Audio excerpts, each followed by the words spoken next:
today. But we're going for a good reason. Have any questions? What do you hope Steve Witkoff will get out of his meeting with Will today? He'll be calling me. They just left the meeting. I haven't been briefed yet, but he had it. I hear a pretty good meeting. Mr. President, any update on Secretary Hegseth, your confidence in him? About what? With Signal, having Signal on his I don't view Signal on his as... work computer. What do you think? I don't view Signal as important. I think it's fake news, really. I don't view it as important. You said you were going to be meeting with some leaders while you were in Rome. Is there anything else? I'm going to be meeting with some people in Rome, yes. Who are you meeting with? And a little bit quickly, and frankly, it's a little disrespectful to have meetings when you're at the funeral of the Pope. Are you going to be meeting They say. with But I'll be talking to people. I'll be seeing a lot of people, including the Prime Minister of Italy. Do you have any plans to see former President Biden? Very, very good Prime Minister. Former President Biden, any plans to talk with him? He's going to be there. I didn't know. I mean, it's not high on my list. It's really not. Sir, can I ask you about this judge in Wisconsin who was arrested because of immigration issues? What's going on with the case there? That's a terrible thing. The judge was arrested because he was housing a trendy Iraq one. Right? Is that the one you're talking about? It's pretty surprising. It's terrible. Mr. President? You said that you've spoken to President Xi multiple times. Is that since taking office, sir? I don't want to discuss that. But I'm speaking to a lot of people from China, but I'm speaking to people from all over the world on the tariffs, and we're making very good deals. Very good. It's going to make our country rich. We're not going to be ripped off like we have been for the last literally 50 years. Mr. President, there was a car bomb in Moscow this morning that killed a Russian general. Do you have any reaction to that? Killed what? Russian general killed by car bomb. Well, no, I just heard you just told me that for the first time. Where did this take place? It took place in Moscow. Was it Russian general? That's hitting close to home, right? That's a big one. I'll look at it. If I hear anything, I'll let you So know. when you see these leaders in Rome, it's more like mixing mingle at the funeral, right? Or you're having individual one-on-ones. It's a little tough because we don't have much time, and we're arriving at about 11:30, and we have some people meeting us already, and then I'm taking pictures with the military tonight when we get to the house at 12 o'clock, the embassy, and so we don't have really much time. And then, as you know, tomorrow morning we're sort of leaving early. I think that we're going to try and see a couple of people that are important to what we're doing. Why did you feel it was important to go to the Pope's funeral? I just thought it was out of respect. You know, I won the Catholic vote, and I think it's the first time that ever happened where a Republican won the vote, and I won it by a lot. And I have a great relationship to the Catholics. Very simple. What do you think? But I won the Catholic vote. We got 56% of the vote. I don't know why we didn't get more, actually. I don't know they got any. But we did well with the Catholic vote, and our relationship is very good. So therefore, you know, I think it's a problem. Sir, on your Besant said that Secretary Besant said that you wouldn't drop tariffs on China unilaterally, that you would need to see some kind of movement. What do you want to see from China? No, he's right about that. Well, I'm not going to drop them unless they give us something that's, substantial. Otherwise, I'm not going to drop them. It'll all work out. Those things always work out. We're working on a lot of projects right now. The wall is solved. The border is the most secure it's ever been. We're having a very hard time with judges because they don't want people to be moved out of the country. Shockingly, nobody's ever had this before. No other precedent. There's never been a time when this has ever become an issue where they talk about due process when you have millions of people that you're moving out that are really bad people, very dangerous people, and you have a judge that wants every single one of them to have a trial. So they want us to have millions of trials, therefore. And how long does the trial take? Weeks. The trial can take weeks. That's not what it's about. That's not what our country's about. And that's not what I got elected on.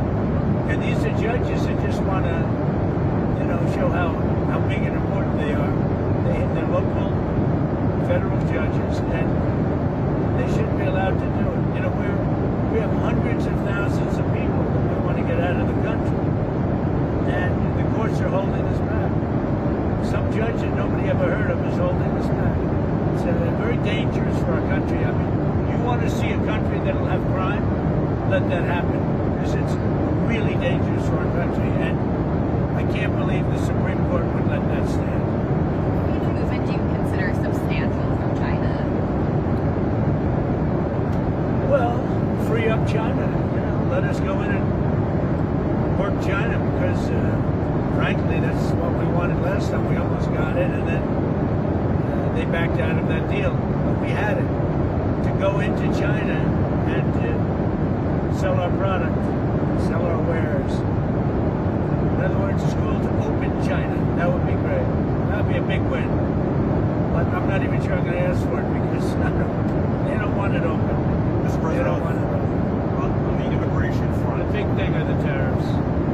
But because of tariffs, I could possibly get that. What do you think? Opening up China would be a big win, right? The problem is, no matter how big the win is, the press will not give me credit for it. If I got the greatest win in history, they'll pay us trillions and trillions of dollars. They'll give us anything we want. The press will say, Trump, he just had a terrible defeat. He suffered a terrible defeat. But the people know. No, I think we're going to have a lot of big wins. I don't know if it's going to be covered that way by the fake news, but the wins are going to be very substantial. You know, we were losing with Biden, 5 billion a day. Think of that, 5 billion a day. I've got that number way down, and soon it's going to be very, very positive. We'll be making 5 billion a day, but we have a little ways to go yet. Mr. President, can I ask you about the Texas Senate primary? The Texas Senate primary with John Cornyn and Ken Paxton. Are you going to get involved? Have you talked to the candidates? Well, they're both friends of mine. I like them both. In a way, I wish they weren't running against each other. But I like Paxton. I like Cornyn. They're both good people. So I'll make a decision somewhere along the line. But you have two very good men. I have a question on your immigration agenda. Yesterday, a judge in San Francisco put a nationwide injunction on you guys taking money away from sanctuary cities. Your reaction to that? Then I have a question about the market. Well, it's unbelievable when you hear a judge in San Francisco or a judge in San Diego does nationwide injunctions having to do with the whole country, sitting behind a bench, a local bench, even though in some cases, in many cases, they're a federal judge, but a judge can close down. We should close down sanctuary cities. We shouldn't have sanctuary cities. And we'll see how that turns out. Sanctuary cities are sanctuary for criminals. That's what they are. They're sanctuary for criminals. They protect criminals. And we should close them down. If we want a safe country, you have to get rid of sanctuary cities. Mr. President, on India and Pakistan, there are tensions after the attack in Kashmir. You got any message for them? Are you going to be talking to Well, them? I'm very close to India and I'm very close to Pakistan, as you know. And they've had that fight for 1,000 years in Kashmir. Kashmir's been going on for 1,000 years, probably longer than that. And it was a bad one yesterday, though. It was a bad one. Over 30 people. Are you concerned that there's now tensions on the border between them? Are you concerned? How are you concerned about that? Well, there have been tensions on that border for 1,500 years. So, you know, the same as it's been. But they'll get it figured out one way or the other. I'm sure that I know both leaders. There's great tension between Pakistan and India, but there always has been. So you've done the 190-day pause on some of the tariffs. Is it possible you'll have to do another 90-day or another extension? Probably unlikely. I think I know pretty much. And again, you know, we'll have deals made, but we'll also make deals. In other words, we'll just set the tariff and we'll be reasonable, very reasonable, and that'll be the end of it. It's the deal. We set the price. They want to come in. Now, they set the price for their country, but everybody wants to come into ours. They don't want to come into theirs. Most people don't want to come into theirs. Do you think the markets are adjusting to your tariff policy? So when you look at what's happening, I think so. said there'd be a transition. People haven't understood it. Now they're starting to understand it. You know, look, think of it this way.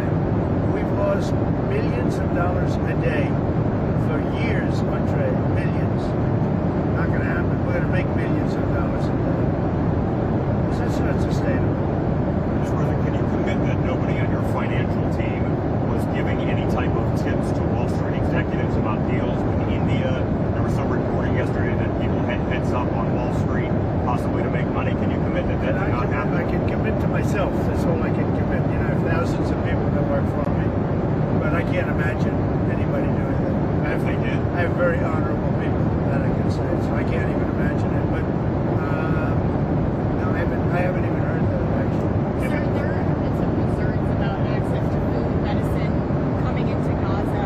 When you spoke to Prime Minister Netanyahu the other day, did that come up at all about access to humanitarian aid coming into No, Israel? but Gaza came up, and I said, you know, we've got to be good to Gaza.